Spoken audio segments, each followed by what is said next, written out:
Olá pessoal, muito boa noite, sejam bem-vindos a mais um Devaneios no Café. Hoje o nosso encontro 50, nosso episódio 50, aqui então é um episódio comemorativo praticamente. Temos aqui há mais de um ano fazendo Devaneios no Café. E que prazer, que honra que é estar aqui. Estamos de volta, inclusive, aqui no SEI, nosso espaço, nossa casinha de devaneios. Esse lugar de arte, esse lugar de encontro que estamos, inclusive aqui em Campinas, na Rua Doutor Quirino 1856, para quem quiser um dia visitar. Eu estava tentando, inclusive, colocar um story, mas ele não carregou. Eu não sei o que está acontecendo, se é problema do meu celular, o que está acontecendo aí. Mas tem algumas questões ali. Boa noite para Enila chegando aqui conosco. Boa noite. Deixa eu só tentar arrumar o celular aqui, que ele está um pouco para baixo. Agora acho que foi. Pronto, melhorou para mim. Então, pessoal, e hoje nós vamos para um encontro, inclusive, tentar fechá-lo. A gente hoje vai falar sobre o método dionisíaco de análise, né? Na análise. Boa noite para a Joana, que está chegando aqui conosco, para Sonhadores e Poetas. Boa noite para a Bia Arcanjo também, que está chegando aqui conosco. Boa noite para todo mundo que está nos assistindo ao vivo e também que estiver assistindo depois, posteriormente, a nossa live gravada. Hoje nós voltaremos ao nosso tema. Será então a primeira vez que faremos um tema com 3 partes. Um tema que foi dividido em 3 partes, né? Bem dionisíaco, inclusive, isso também. Bem interessante, como o tema segue seu próprio rumo, inclusive. Para quem não conhece a história ali de Dioniso, Dionísio, ele é filho de uma mortal Semele, né? Boa noite para Regina Célia, que está chegando aqui conosco. Evoé. É a que a Joana falou, Evoé. E então, hoje a gente vai falar sobre esse Dionísio, falar novamente sobre ele, e as partes que eu tinha reservado para a live passada, eu acho que hoje a gente vai conseguir chegar nelas. O que é interessante é o seguinte: na live passada nós fizemos, inclusive quem não acompanhou a live passada, ela está gravada aqui, né? O número 49 da live passada. Hoje nós estamos no número 50. E todos os números estão, inclusive, indicados por numerais romanos. Então, quem quiser dar uma olhada, tá ali o indicador, número romano no início da live, aqui do Instagram. Na live passada, nós utilizamos basicamente e apenas este livro aqui, o Revendo a Psicologia, do James Hillman. E nós falamos sobre as questões das ideias. Nós demos uma introdução, falando, bom, a gente para continuar o nosso tema dentre este outro livro aqui, né, que é o Ficções que Curam, que tem aqui Sonhos, Dramas e Dioniso, um subcapítulo que nós vamos entrar hoje, eu resolvi fazer uma introdução com o Revendo a Psicologia. Boa noite para a Tatiana, que está chegando aqui conosco também. Olá, Tatiana, tudo jóia? E não é à toa, tá? Porque na parte que eu separei, ele já vai começar esta parte com um trecho que fala exatamente sobre ideias. Então não foi à toa que eu quis trazer ali. Por quê? Fazendo um comentário. Boa noite para a Nina. A Nina está chegando também. Tudo jóia, Nina? Que bom que você está aqui. O que acontece? Cada ideia, ela vai trazer uma concepção em relação para onde a ideia vai ser levada. Qual o tipo daquela ideia? Qual a qualidade daquela ideia? Boa noite para a Mística da Suíça, tudo jóia? Aqui o pessoal chegando. Boa noite para a Denise também. As pessoas que nos encontram aqui durante os nossos devaneios. Bom, só introduzindo antes da gente começar aqui a refletir. Então, as ideias psicológicas, elas têm uma um direcionamento, um objetivo diferente de uma ideia qualificante, no sentido ali de dizer que uma coisa é isso e não aquilo, de uma ideia científica, até muitas vezes, nesse cientificismo que a gente coloca ali que a gente já até conversou, mais nominalista, não que seja a ciência como um todo, não nesse sentido, mas a ciência como num sentido mais acadêmico aí na palavra. Inclusive a gente vai falar um pouquinho sobre isso hoje aqui no livro. Então, as ideias psicológicas, elas se aproximam de quê? Essa é uma pergunta importante. De que tipo de narrativa, de que tipo de forma de se ver as coisas as ideias psicológicas se aproximam. E, segundo o que nós vamos ver aqui hoje, uma força, um Deus, uma potência que nos oferece uma possibilidade de um olhar psicológico para as coisas é Dioniso. E aí, talvez a gente possa já começar a respeito disso. Eu estava aqui antes separando algumas partes, porque tem bastante coisa aqui em relação ao que eu tinha gravado. Deixa eu só ver se vai... tem... não é tanta coisa assim. Então, acho que dá. Então, pessoal, na nossa primeira live sobre o tema, nós começamos a falar este trecho aqui, né, sobre as questões da alegoria e da metáfora. Esta foi a nossa primeira live que a gente trouxe aqui, que era e que é, de uma certa maneira, uma diferença entre o Freud e o Jung. Não que eles continuem da mesma forma hoje, né? Tem as releituras e tudo mais, mas das concepções que eles trazem como autores, o Freud adota um modelo mais alegórico e o Jung um modelo mais metafórico em relação às imagens. Claro que isso não é determinista. Tem momentos que o Jung ele enxerga algumas coisas de uma forma bastante alegórica.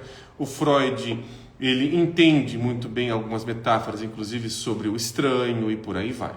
Então não é tão fixo assim como a gente está colocando.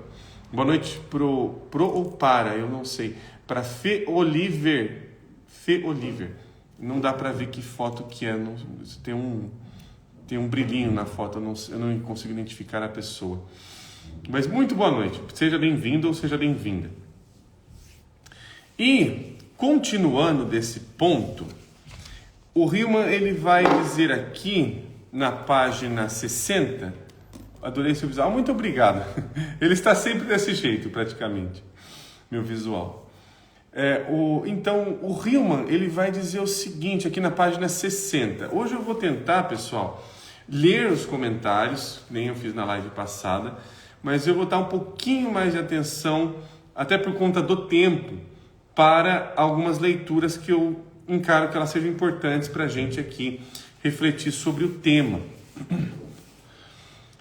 E aqui no Ficções que Curam, este livro aqui, que infelizmente ele está esgotado nas livrarias, só é possível encontrá-lo dessa forma física, ou por sebos, ou por PDF. Aí não é na forma física, né? Então, este é o livro de referência que eu terei hoje.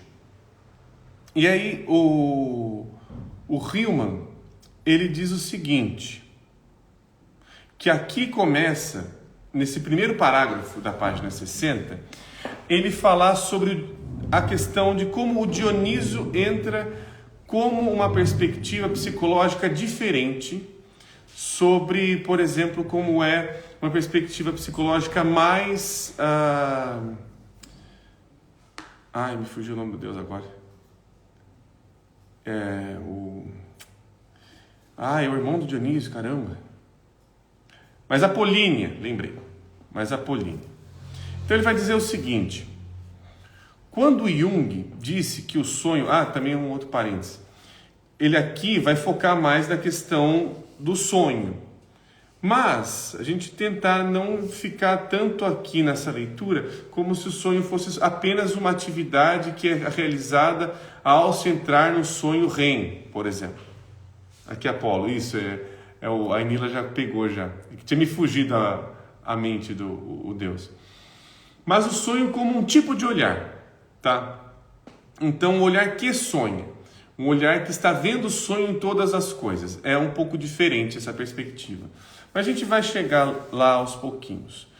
Aqui no primeiro parágrafo tem uma coisa bastante interessante que até eu grifei o último parágrafo, mas ele inteiro é importante. O Hillman vai dizer o seguinte: quando Jung disse que o sonho tinha uma estrutura dramática e sua natureza poderia ser lida como teatro, fez o mesmo tipo de movimento que Freud. Aqui, então, ele está equivalendo a forma como o sonho, né, ou o fenômeno, melhor dizendo, é tratado. Aqui o Fio Oliveira, é o sonho no lugar do devaneio, seria isso? É o sonho como um tipo de olhar, tá? Um tipo de olhar outro. A gente vai chegar lá.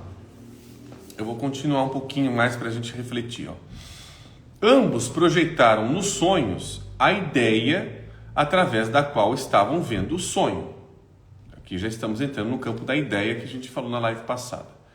Freud disse que o sonho continha sexualidade reprimida, já que o estava vendo e o decifrando por meio daquela ideia, a qual, por falar nisso, não é apenas uma teoria do instinto ou um modelo biológico, mas uma trama arquetípica expressando Afrodite, Eros, Príapo e Dionísio Liber. Jung disse que o sonho tinha estrutura dramática, já que estava usando a perspectiva do drama para ler o sonho. É Feira de Fernanda. Ah, Fernanda, muito obrigado. Agora está referenciado. Então, agora eu consigo ver, porque eu realmente não consigo ver a sua foto. Agora então tá ok. Muito obrigado. E aqui continuando. E agora esta parte é importante aqui, esse final do parágrafo. Essa confusão entre o que vemos e como vemos é outro exemplo do efeito das ideias. Um eidos significa originalmente aquilo que alguém vê e aquilo por meio do qual alguém vê. Na verdade, só podemos ver a estrutura dramática se vimos por meio dela. Vemos o que nossas ideias, governadas pelos arquétipos, permitem ver. Bom, o que ele está dizendo aqui? Que é basicamente o que a gente viu e conversou mais na live passada. Ele está dizendo o seguinte: não dá para separar o objeto que me permite ver alguma coisa daquilo que ele transmite sobre a sua própria ideia. Então, se eu estou vendo através de uma luneta, por exemplo, a perspectiva de uma luneta me traz uma perspectiva ampliada, aproximada. Estou aqui, né, só olhando para a luneta como uma metáfora, tá?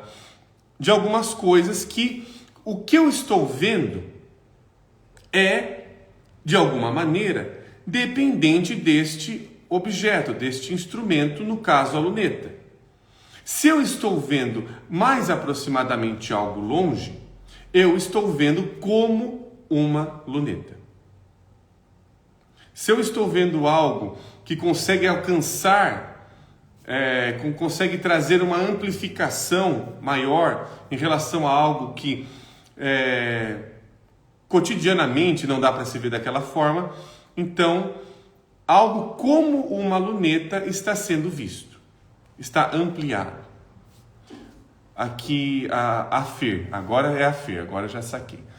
Queria um olhar sem ser através do espelho, sem haver um espelhamento. Então, sempre há um olhar através, eu acho que esse é um ponto que a gente vai chegar ainda hoje, Fer. A gente vai falar sobre todo o nosso olhar é um olhar através de um tipo de personagem. Então, o outro é um espelho em qual sentido? Ele está me dando a sua perspectiva, que ela atravessa a minha forma de ver, a minha forma de se relacionar, a minha forma de sentir. Então, quando eu estou, por exemplo, me sentindo cheio de inimigos, ameaçado, por exemplo, pode ser que haja ali um olhar, né, uma maneira de se relacionar que tenha a ver com uma maneira mais heróica sobre as coisas. Então, tem um herói ali me possibilitando ver inimigos. Ele me possibilita. Só que a questão é só isso? Essa é a questão. Porque como nós estamos falando de uma trama, de um teatro, de uma certa maneira, há uma relação entre personagens. A relação entre eles interessa por quê? Porque um atravessa o outro constantemente. Esse espelhamento não é um espelhamento no sentido literal. Eu estou vendo uma prancha plana e que está refletindo a minha imagem. Não, espelhamento estou vendo uma imagem que quando eu a capto, ela traz uma forma de ser vista em mim. Tudo que eu vejo atravessa como se fosse um olhar, como se fosse essa luneta que eu dei esse exemplo. Então é o ato da psique de personificar. A psique faz isso. Ela personifica para inclusive ela ver como aquela coisa vê. Como é estar dentro daquela situação. E ela nos coloca dentro ela nos coloca dentro do outro. Não é só um outro que está em mim. Eu estou dentro de um outro constantemente.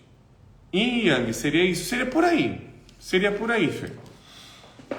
E aqui, continuando o nosso Dionísio, que o Dionísio ele foca diversas imagens. Deixa eu ver onde que eu começo aqui.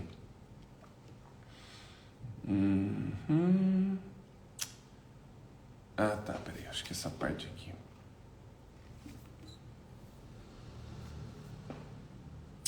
Essa parte aqui, será que ela vai aparecer aqui na frente já? Deixa eu ver. Tá. Eu vou ter que ler 2 grifos, então. Eu ia ler um, mas eu vou ter que ler 2. Aqui na página 60, tem um parágrafo que eu vou ter que ler ele inteiro para fazer sentido para 2 outros grifos que eu fiz menorzinhos na página 61. O segundo parágrafo da página 60, ele diz o seguinte: o passo dado por Jung para o drama foi outro de seus movimentos literários.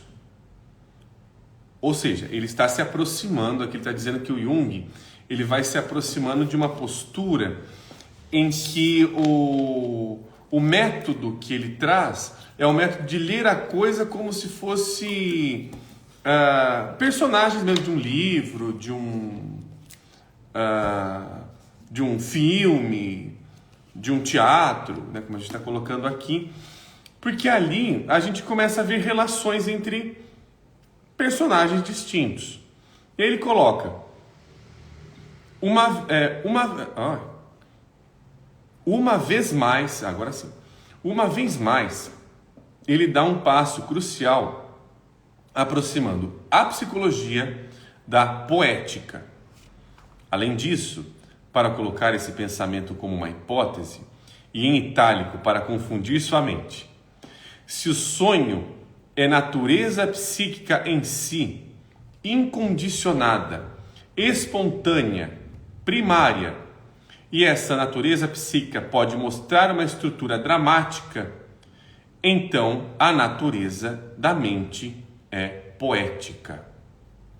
Olha que interessante isso. Ele está dizendo que a atividade natural psíquica, ou seja, se estamos fazendo um olhar que seja jus a um olhar psicológico, ele precisa ser um olhar poético, um olhar que dá base para todas as outras coisas. Quando ele coloca aqui que é incondicionada, espontânea e primária, ele está dizendo que isso é importante.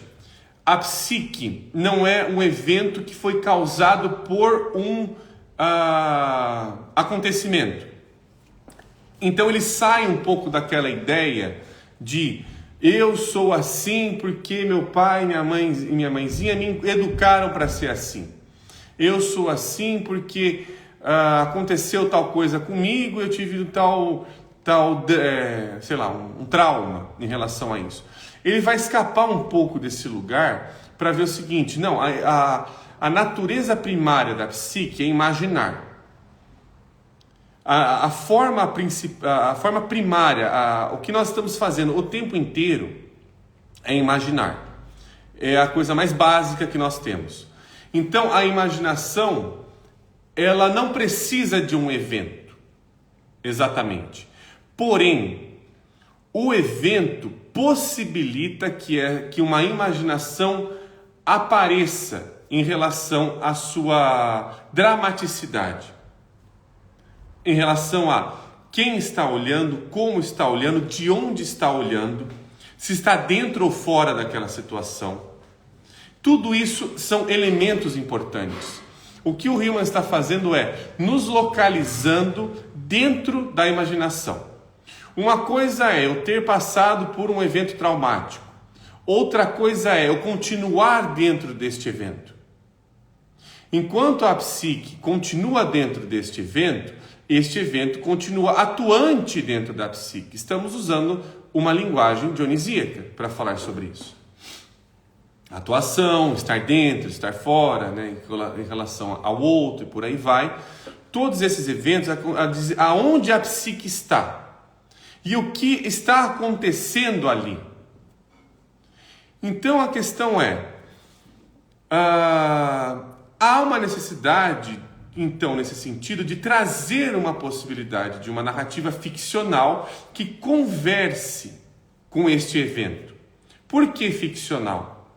Porque aquele evento está acontecendo, por exemplo, um trauma que de alguma forma está sendo revivido num relacionamento, seja como for. Ele está contando sobre ele mesmo, não sobre o sujeito. Ele está dizendo não sobre a pessoa, no caso, apenas, é ela também. Mas o que ele está dizendo, eu sou de uma outra forma. Eu sou, quando você está nos meus aposentos, quando você está no meu lugar, nos meus domínios, você fica assim, assim, assim, assado. Então é a possibilidade da movimentação. A partir do momento que a gente se localiza, a gente pode se movimentar. Não tem como andar, digamos assim, num sentido mais diversificado, se a gente tenta manter as coisas apenas através de um equilíbrio. A ideia de equilíbrio é uma ideia de não movimento. É uma ideia de estagnação. Se eu tenho que me manter em equilíbrio, eu tenho que me manter no lugar. Por mais que eu dê passos, eu não posso sair muito do que foi alinhado, do que foi estabelecido. Então, nós estamos tentando ver de uma outra maneira, uma outra forma não linear de se ver as coisas. Aqui é a Flá Regina. Boa noite, Flá Regina. Flá Regina está aqui conosco. E aí a gente pode chegar neste grifo da página 61, que na verdade são dois, cada um em um parágrafo diferente. No final do parágrafo aqui, ele vai dizer, no final do primeiro parágrafo aqui, ele vai dizer o seguinte: podemos ver o sonho, então, de uma maneira narrativa, alegórica ou dramática. Ou seja, são estilos de possibilidades de se ver aquele fenômeno. Mas ele próprio, o sonho, no caso, é uma imagem ou um grupo de imagens. Quando vemos drama nele, estamos sempre, em parte, vendo nossas próprias hipóteses. Ou seja, adotamos um personagem. Ou até melhor, o personagem nos adotou. Ele pegou a gente e colocou no palco daquela maneira. Muitas vezes, ele pegou a consciência para si. Mas, continuando um pouco. Agora, um pouquinho da página 60, no final da página 61, último parágrafo, para entrarmos na 62. Tem duas coisas bastante importantes aqui. Dioniso tem sido proscrito ou adulado por sua histeria. Ele acabou simplesmente como o oposto de Apolo. E olha que interessante, Apolo e Dioniso são irmãos. O que quer dizer dentro de uma perspectiva mais mitológica, uma relação de irmãos? Eu vou fazendo pausas aqui para a gente conseguir imaginar melhor. Irmãos são eventos que são concomitantes, eles aparecem ao mesmo tempo. Por exemplo, Apolo, Dionísio, Hades e Zeus. Quem que são mais irmãos? Apolo, na verdade, é Apolo, Dionísio e Ártemis. Tá? É uma tríade, inclusive. Eles são 3 irmãos. Isso está dizendo que são eventos concomitantes. Pegando um exemplo do Hades e do Zeus. Zeus é aquele que vai ali introduzir a vida. Ele está sempre, né, penetrando nas coisas e fazendo. Ele é pai, ele faz com que as coisas de alguma forma nasçam. Então, a gente está colocando ali que Hades e Zeus tem uma questão de... junto com a vida tem uma morte, junto com o visível tem o invisível, que é inclusive a epígrafe de Hades. E aqui a gente está falando, então, pegando esse pareamento Dionísio e Apolo, que eles foram separados, que eles foram vistos de formas antagônicas. Porém, o próprio Riemann vai aqui discutir que, na verdade, uma lógica racional, diretiva, mais linear, apolínea, mais solar, ela traz junto com ela um outro. Ela traz um outro, ela traz um diferente, ela traz um personagem novo. Então esse brilho de Apolo está concomitante ao advento de um outro surgindo, concomitantemente. Uma outra consciência, por exemplo. Uma outra forma de se lidar, um outro personagem. Isso acontece, inclusive, no mito do Édipo, né? Quando o Édipo está na festa e vem ali o cara bêbado falando: você não é filho de quem que você acha que você é. Ele está trazendo uma consciência aparentemente dionisíaca, porque o cara está bêbado, mas tem um Apolo ali.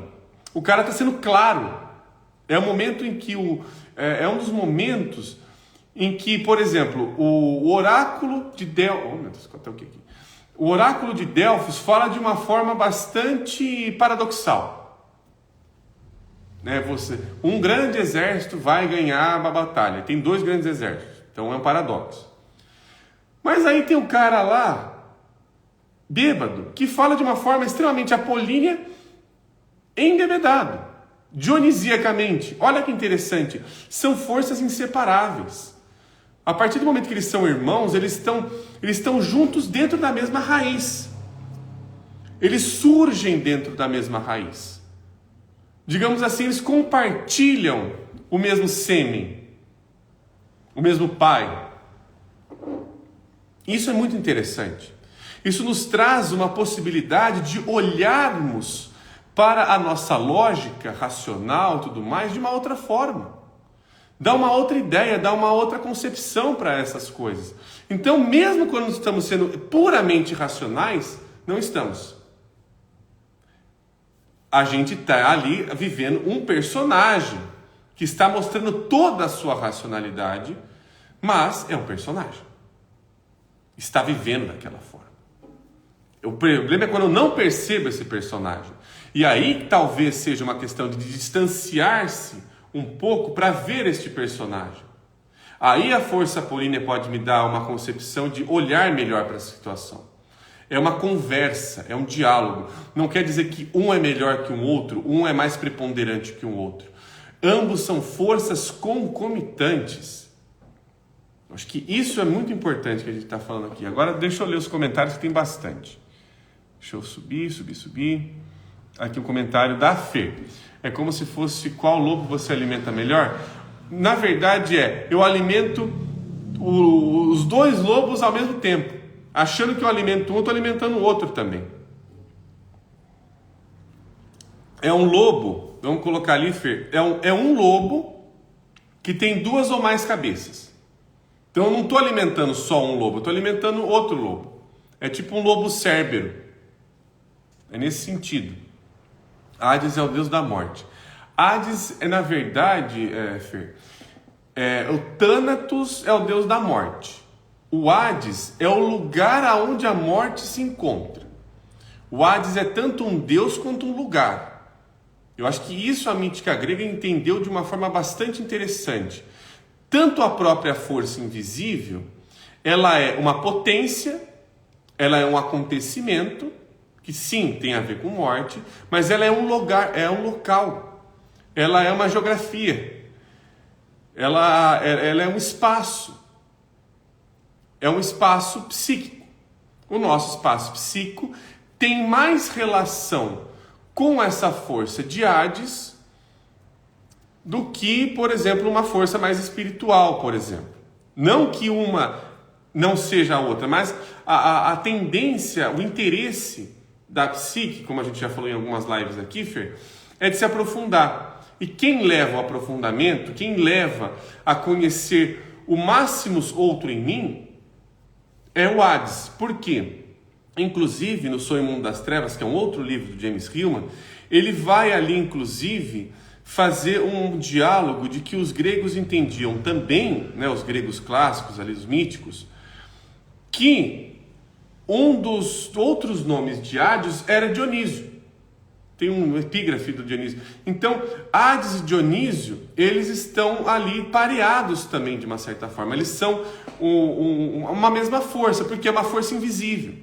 O nome Hades significa o invisível. Ele significa exatamente isso. Então, a gente não pode perder esse olhar. Deixa eu ver se tem mais comentários. Tem um comentário da Enila. O vinho entra e a verdade sai, in vino veritas. Exatamente.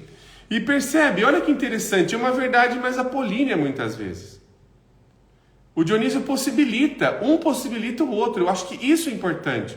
Não é um mata o outro, não é um ou outro. É um e outro o tempo todo. Eu acho que a gente adoece, nós como pessoas, quando acabamos por dividir estas coisas de uma forma muito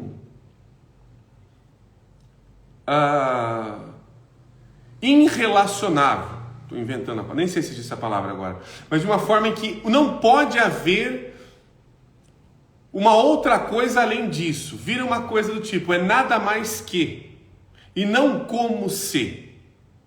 O olhar psicológico que vira um nada mais que, perde sua possibilidade de se relacionar com os outros personagens que aparecem ali. Aqui a mística da Suíça. Bebem da mesma taça, né? O Apolo e o Dionísio. Sim, são irmãos.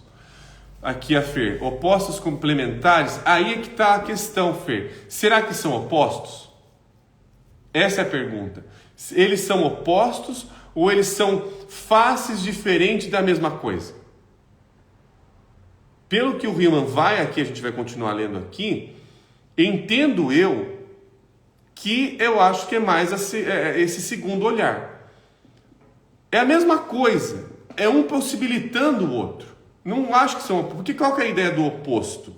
A ideia do oposto tem uma complicação que ela vai encaminhar a psique a entender as coisas de uma forma muito binária.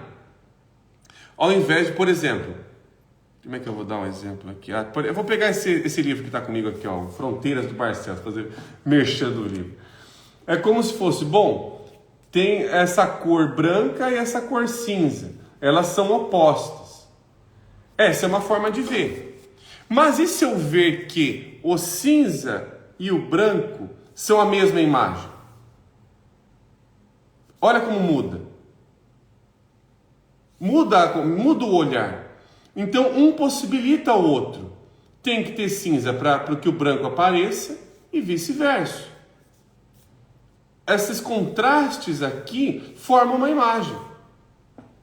Eu peguei essa imagem aqui de exemplo aqui para ser bem binário, não binário, digamos assim, entre aspas. Aqui a Joana. Dionísio e Apolo caminham em nós, em um êxtase, e o outro em cálculo, tão entrelaçados que no instante em que acreditamos ser pedra fria, descobrimos dançar febris. Eu acho esse um ótimo comentário, Joana, porque é o que acontece. A gente não percebe muitas vezes, eu acho que tem vários filmes que eles inclusive relatam sobre isso. Tem um filme agora, Eu não vou lembrar qual que é o raio do nome do filme, mas é um filme de lobisomem, que aí o cara... É aqueles filmes antigos, ou melhor, tem uma temática mais antiga, que ali tinha aqueles cientistas que eles dissecavam, e eles estavam só a favor da ciência, uma ciência positivista. Aí o filme falava, não, vamos mostrar que este homem aqui, ele é louco porque ele acha que é lobisomem, quando a lua cheia aparece, ele acha que ele vai virar lobisomem, pipipipopopó e tal, e aí ele se transforma quando vem a lua cheia ali. Mas a discussão em si é que o discurso hiperracionalista vai encaminhando-se para um discurso até mesmo febrilmente ditatorial. Vai me transformando, né? No que eu vou me transformando quando aquela ideia vai me tomando a consciência que não tem outra coisa além disso? Ele me transforma num personagem. E eu não percebo isso. Nós temos ditadores em nós que fazem isso. E claro, eles são extremamente convincentes porque eles também são extremamente sanguíneos. Em outro sentido, parece que ele está dando uma noção de movimento ao passo em que, na verdade, ele está contra um certo tipo de movimento. O hiperracionalismo é uma tentativa alucinada de parar um determinado movimento. A gente vê aí culturalmente falando, né? Por aí vai, não precisa ir muito longe. A Feira aqui, desculpe tantas perguntas. Não, imagina, Feira, aqui o importante é a gente dialogar mesmo. As lives são para incitar as nossas ideias aqui. Termos outras e novas ideias. São aspectos aqui que a Tatiana Morel está falando. Sim, que foram regras da nossa loucura. O que é loucura nesse sentido? Loucura é quando eu deixo de ver que eu estou sendo um outro. Enquanto, se eu achar que tem só uma ideia e não outras ideias, eu estou colocando e incapacitando o outro, quando na verdade estou sendo tomado por ele. E aí vem essas ideias alucinatórias de vamos ter que aniquilar o outro, diferente, é uma ameaça para a família, os bons costumes e piriri pororó, que na verdade é o quê? Tentar eliminar o outro. Em outras palavras, é isso.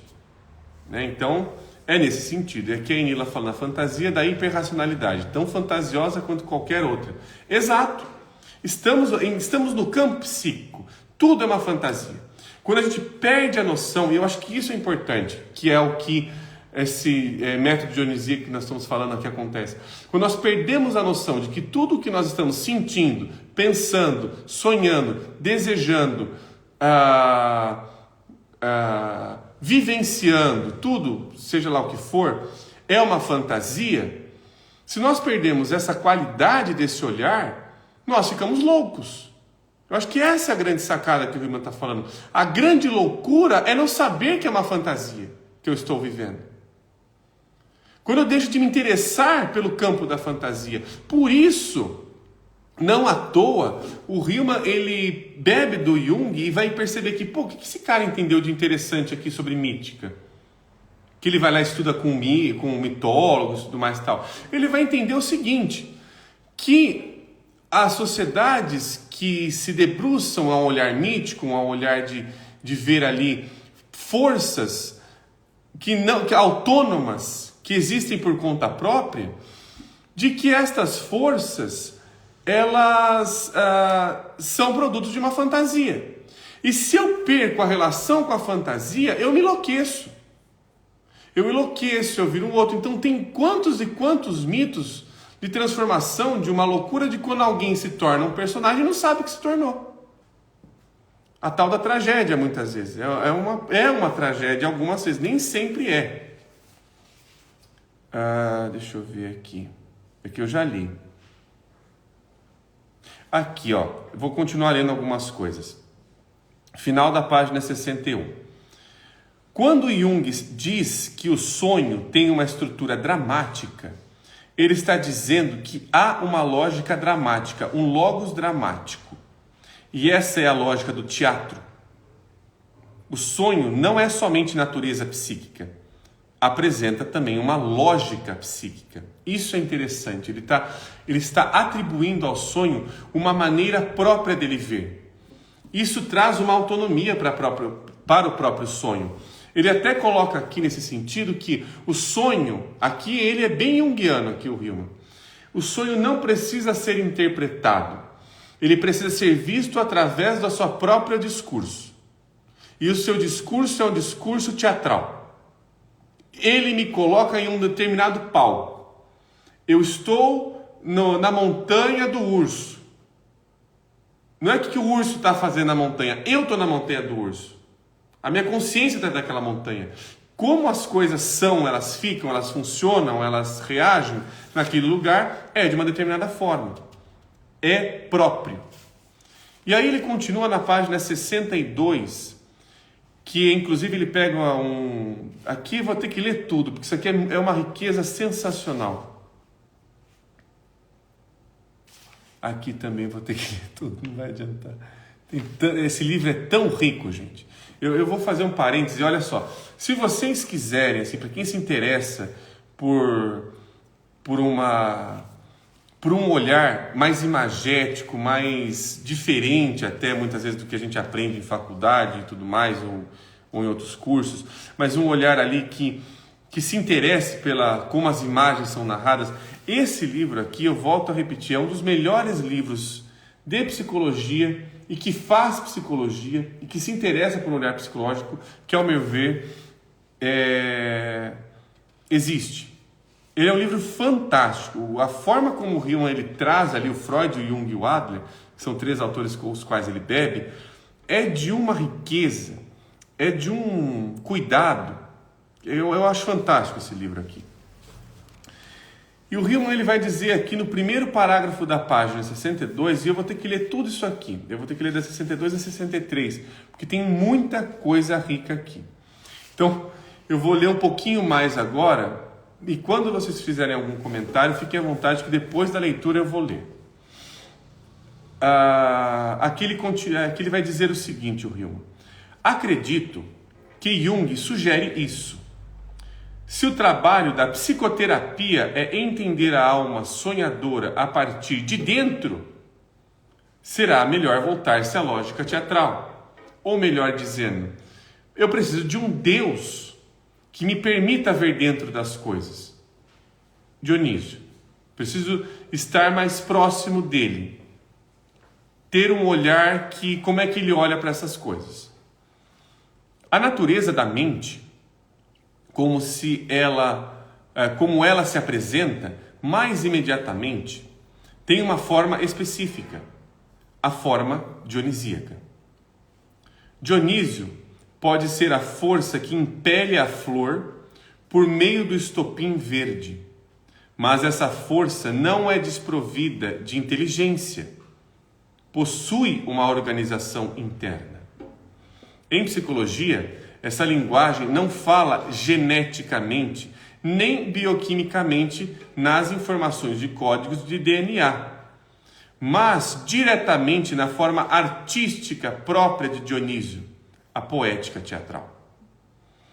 Isso significa que o sonho não é, de forma alguma, uma mensagem codificada, mas uma exposição, um show, no qual o próprio sonhador desempenha um papel ou está na audiência, e dessa forma está sempre envolvido.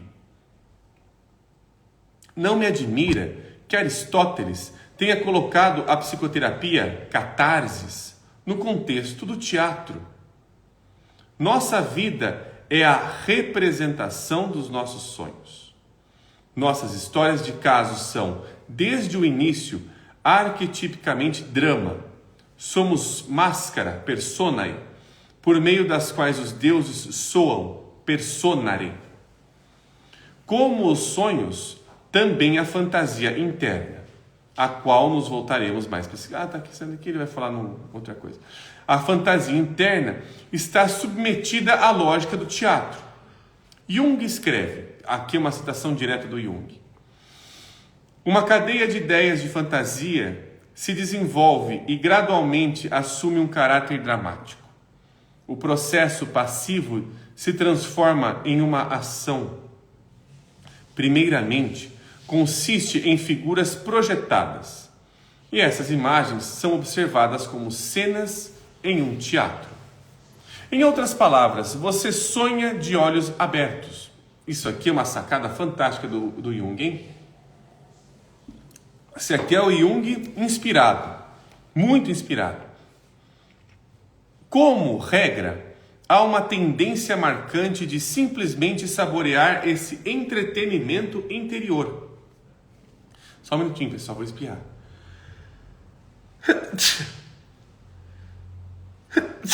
Pronto. Aqui ele continua, então. O que é representado no palco ainda permanece sendo um processo em segundo plano. Ele não mobiliza o observador de maneira alguma.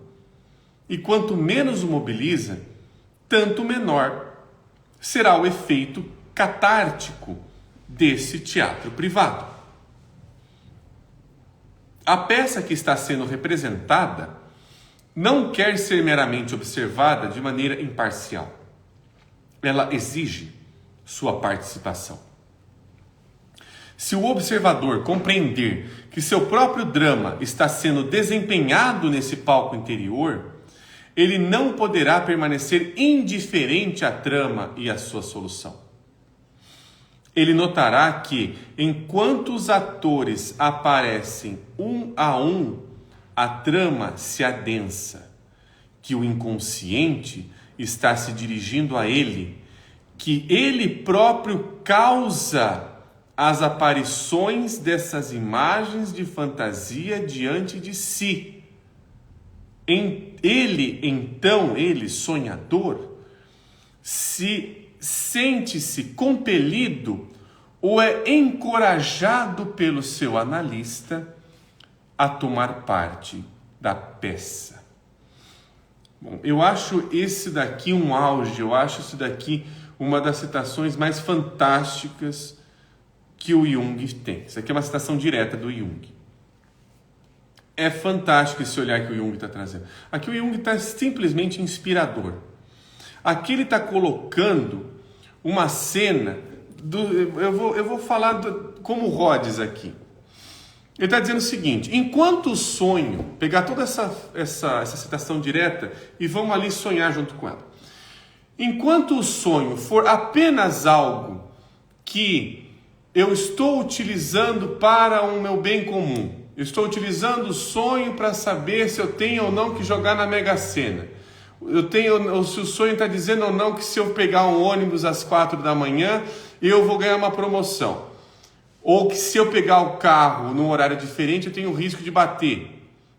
Se o sonho estiver nessas condições, aqui estou colocando até o sonho como um fator do próprio, como atividade ali onírica, o sonho está cada vez mais distante de um acontecimento inerente, próprio,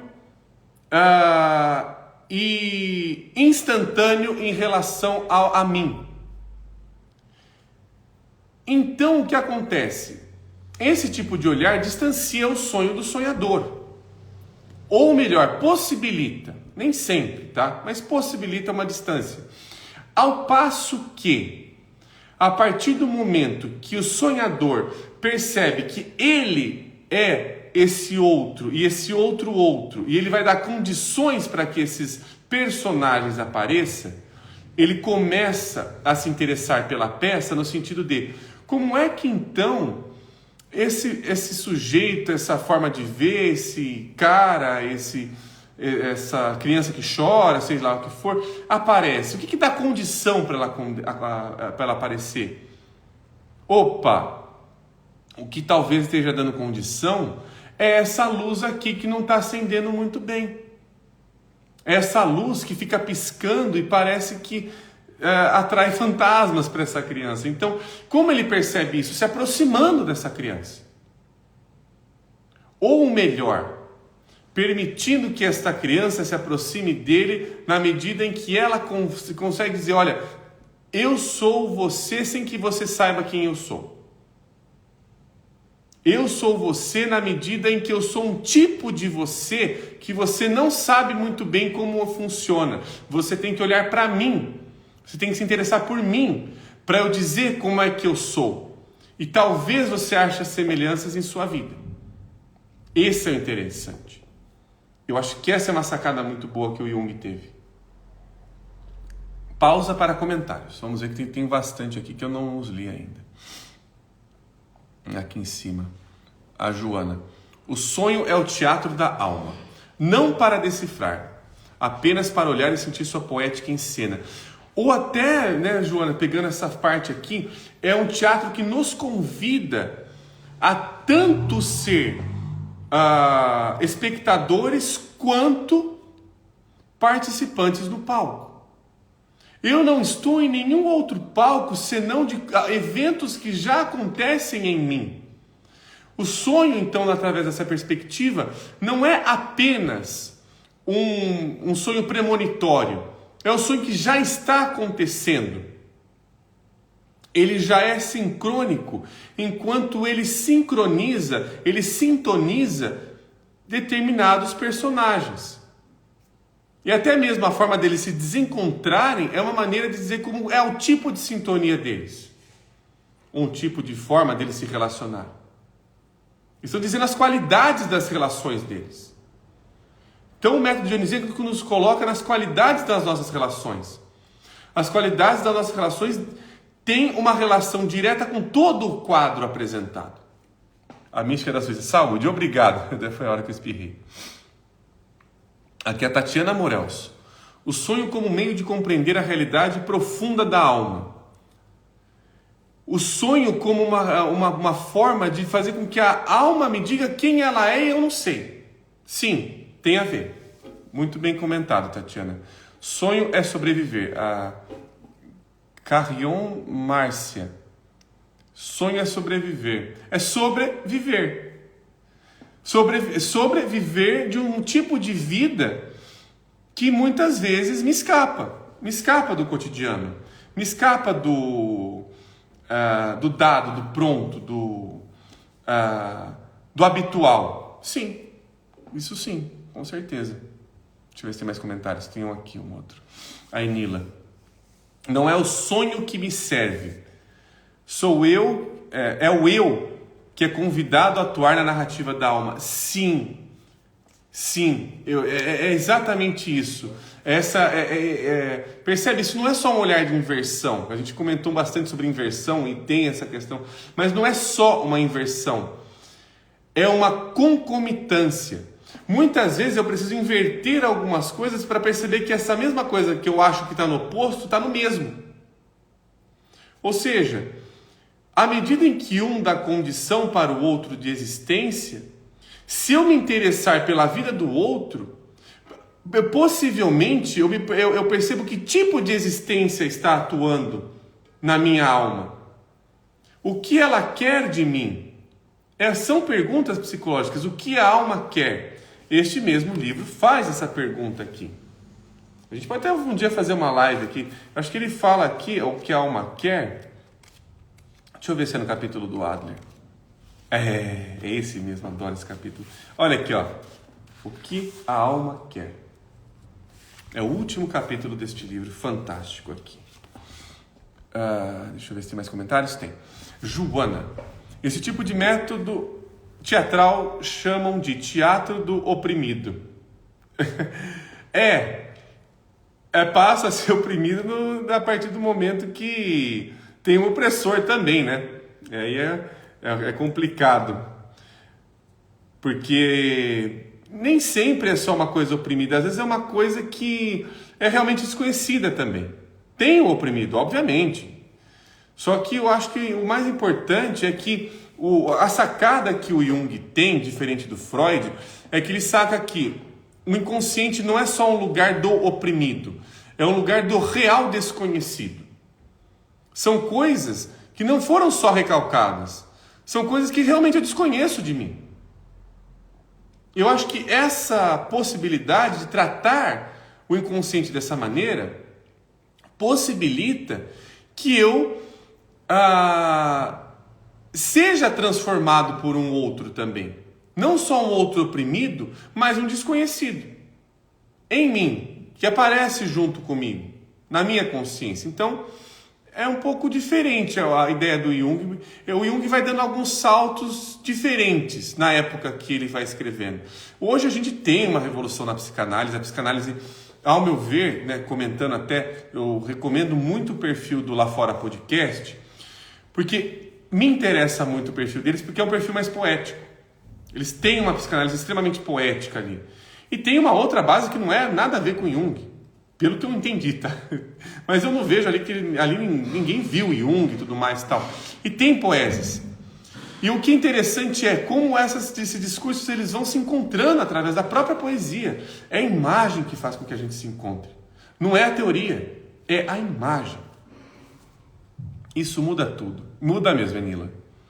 Aqui é Joana, onde o espectador também atua. Onde todos são espectadores e atores. Todos. Um observa, enquanto um observa, um outro influencia. Enquanto o outro influencia, tem um outro ali fazendo alguma outra coisa, né? Dando possibilidades das cortinas se abrirem, se fecharem. Então é um teatro. É uma trama acontecendo em todos os âmbitos daquele espaço. E deixa eu ver se cabe aqui. A gente já está chegando ao final do nosso encontro, pessoal. Olha só. Eu vou ler então últimos parágrafos, acho que dá tempo, a gente tem 5 minutinhos. Aqui eu vou ler exatamente a parte onde o Hillman aproxima Dionísio de Apolo e vice-versa. Eu vou ler até a página 64. Os 2 últimos parágrafos deste livro para a gente aqui se alimentar hoje. E do nosso tema, estamos acabando o nosso tema de hoje também. Então, página 63, último parágrafo. Essa surpreendente analogia literária com o processo de cura nos leva de volta à Grécia e ao lugar do teatro dionisíaco da cura. Estamos fazendo isso o tempo todo. Só um parênteses aqui, a Fer perguntando. Tem que ir, adorei o papo. Quais horários das lives? Todos os devaneios do café, Fer, acontecem 7h30 da noite, aqui em Campinas presencial, e vai até 8h30 da noite. Todas as lives ficam gravadas, tá? Essa live também ficará gravada e disponível para todo mundo. As lives de domingo, depois a gente comenta sobre isso, elas ficam gravadas, mas só disponíveis para assinantes. E ainda a gente continua aqui. O paciente assume o papel daquele que representa, o ator. A cura, aqui ele está colocando a cura diferente da cura médica, tá? A cura tem início quando saímos da audiência e nos dirigimos ao palco da psique, tornando-nos personagens em uma ficção. Mesmo a aparente voz de Deus da verdade, uma ficção. E, enquanto o drama se intensifica, a catarse ocorre. Somos purgados dos apegos para os destinos literais. Encontramos liberdade para desempenhar papéis parciais, desmembrados, dionisíacos, não sendo nunca inteiros, mas participando do todo que é a peça. Lembrados por ela como um ator dela. E a tarefa estabelecida pela peça e seu Deus é desempenhar o papel com arte, sensivelmente. Colocar sonhos com drama e com Dioniso significa não colocá-los como profecia e Apolo. O movimento de Jung invalida toda a abordagem oracular do sonho, uma abordagem da qual o próprio Jung com frequência se enamorou, que está criticando Jung, lendo os sonhos como uma mensagem profética sobre como se comportar, interpretação dos sonhos como aconselhamento para a vida diária, novamente, não mensagens, mas máscaras. Se a estrutura da lógica dionisíaca é o drama, a corporificação da lógica dionisíaca é o ator. A lógica dionisíaca é a representação da ficção, alguém como um ser como se, cuja realidade advém inteiramente da imaginação e da crença que ela impõe. O ator é e não é uma pessoa e uma persona, dividido e indivisível, como Dionísio era chamado. O eu dividido é precisamente onde o eu está autenticamente localizado. O contrário de Laing. A autenticidade é o perpétuo desmembramento de ser e não ser um eu. Um ser que está sempre em muitas partes, como um sonho com um elenco completo. Todos nós temos crises de identidade, porque uma única identidade é um delírio da mente monoteísta que derrotaria Dionísio a qualquer custo.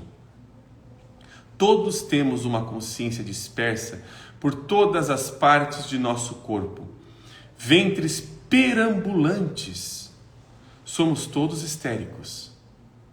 A autenticidade está no delírio, representando-o, vendo através dele, de dentro dele, enquanto o representamos como um ator que vê através de sua máscara e pode ver apenas desta maneira. Eu acho esse um dos grifos mais fantásticos desse livro aqui, sim. Eu acho esse livro fantástico. Eu acho que a maneira como ele possibilita uma transformação na nossa consciência em relação a eu sou sempre um outro, então para isso eu tenho que honrar esta consciência deste outro que me traz essa possibilidade, esse dionisíaco em nós. Aqui, obrigado pessoal que está comprando o selo também, eu nem sabia que existia esse negócio, muito obrigado pessoal, obrigado para a Joana, obrigado também para alguém comprou aqui em cima também, que eu não sei quem que é, deixa eu ver, ao Isa Máximo, muito obrigado. Isa, eu acho que é a Isa Máximo, muitíssimo obrigado, viu pessoal?